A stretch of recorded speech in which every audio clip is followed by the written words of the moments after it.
A experiência de noite para começar está muito bom, que está pondo é tópico bisa mais de publicidade.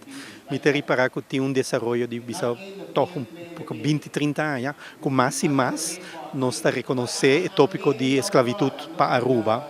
E sei que mesmo que a noite é sei que acaba tá muito positivo, lo qual que arte ela apresentar, ela põe a história de esclavitud bisa em contexto de reino holandês. E a nós como isla do reino holandês, nós temos que realizar que o Corsol estava o centro de administração colonial. E há tempo Suriname estava Suriname Paramaribo estava centro e bisa botinha sei onde que tem centro de administração colonial e tem outro desenvolvimento que sunan que está para fora do centro. Esa que não pode trazer um tique confusão tem lo que te trata a história de Aruba? Confusão não, no sentido que nós temos que reconhecer hecho por mim. Então, hecho que Turca ainda onde tem centro de colonialismo, e significa como é um centro, uma cidade que está a capital de um país, tem certo efeito, não? E isso aí conta também para o desenvolvimento de colônia, na onde a administração colonial está ubicada. E não botar em certo desenvolvimento na onde o colonizador está presente. É sempre tá bom para seguir essa investigação de história.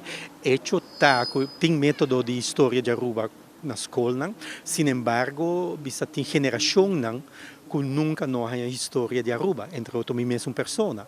Porque eu vai colégio de 67 para 74, na escola básica, tampouco não tem a história de Aruba. Que tem geração não que não há conhecimento de Aruba, bisa abasar riba hecho, trabalho tem mais roupa mês, e agora trata de escravo e também bisa injang, nós trabalhamos de injang. Basicamente, de conhecimento que nós temos, injang não abim, bisa durante bisa milhares de anos na Aruba.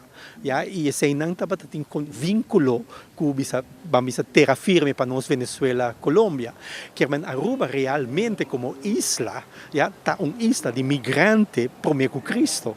E a parte de esclavitud, nós temos que em verdade é hecho que Aruba não tem fuente econômico, maneira Corsol, está centro de administração, Bonaire está em Salo, toda parte de tem influência na nossa história, que se botar razão, tem roupa trabalho ainda com este ordem assim.